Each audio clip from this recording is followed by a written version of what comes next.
5 of multiplying binomials. So here we have two terms. Binomial means two terms. So 2 terms times 2 terms times 2 terms. That would equal 8 terms, right? And then we're, of course, going to simplify all of them. But first, we're just going to multiply these two terms. All right, so these two times these two.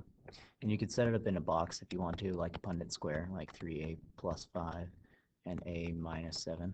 And then you got 3a squared, you got 5a, you got negative 21a, and then you got negative 35. And then combine like terms, which is most of the case usually these diagonals, right? So that'd be what? Negative 16a in the middle, and then a 3a squared, and then a negative 35, right? So that's step one. Or you can do it FOIL, right?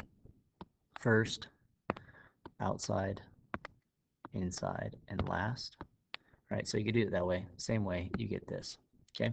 Now step two is take the result of the first one and then multiply it by your last binomial.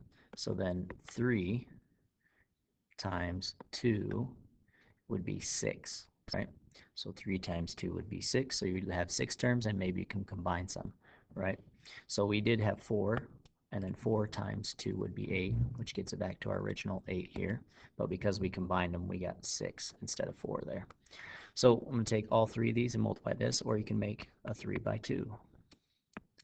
So 3 by 2, and you could go 3a squared minus 16a minus 35, and then a 4a plus 1.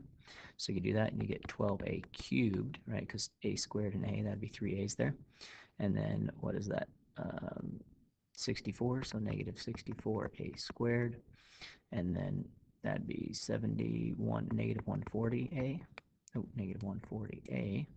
And then 3a squared, negative 16a, and negative 35. And then again, we can combine some of these, right? Because these two both have a squareds. So that would be a negative 61a squared. And then we can combine these two. That's 140 minus 16, so 124. So, or they're both negative, I guess, sorry. So that would be negative 156a. And then we have our negative 35, and we have a 12a cubed. Okay, and that's how we combine them, and we multiply binomials.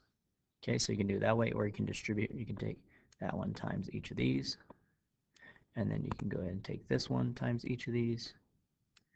Either way, it's the same thing. 3 times 2 is 6, so we have 6 total, but we can combine a couple because they're like terms, so we get our final product there.